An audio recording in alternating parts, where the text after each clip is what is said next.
Integrated simulation and testing can be a huge benefit for any engineer because it gives you the ability to test hard configurations as well as code over and over again, saving you valuable engineering time as well as upfront project costs because you don't have to buy the hardware upfront to do your initial testing.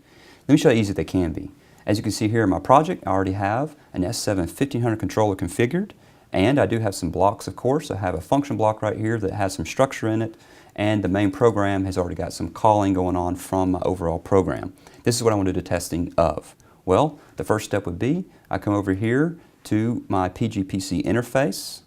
When I launch this, what I want to do is search down at the bottom and find the PLC Sim S7 1200, S7 1500. Let's choose that and click OK.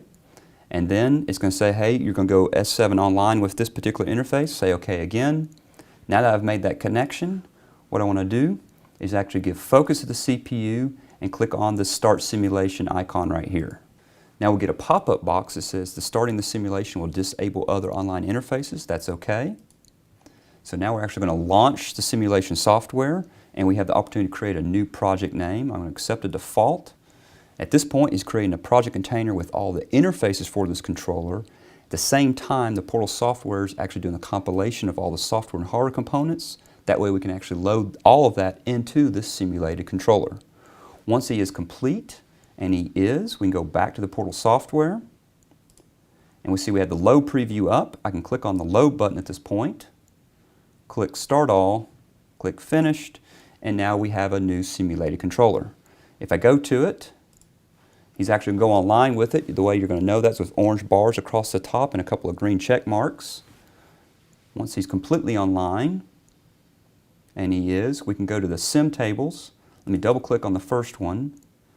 I know output I'd like to monitor, QB0, click enter, and now we can see the sequencing of bits from this actual software, and it's actually functioning in a simulated environment.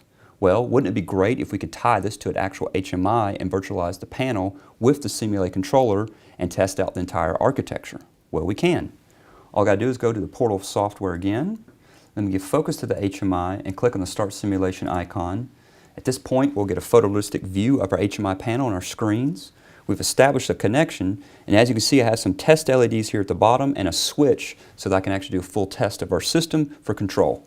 If I come over here and click on the switch, you'll see that I'm sequencing through the bits as well. So I've got a complete simulation of my entire automation architecture. I was able to do it in just a matter of minutes. Now that's engineering efficiency.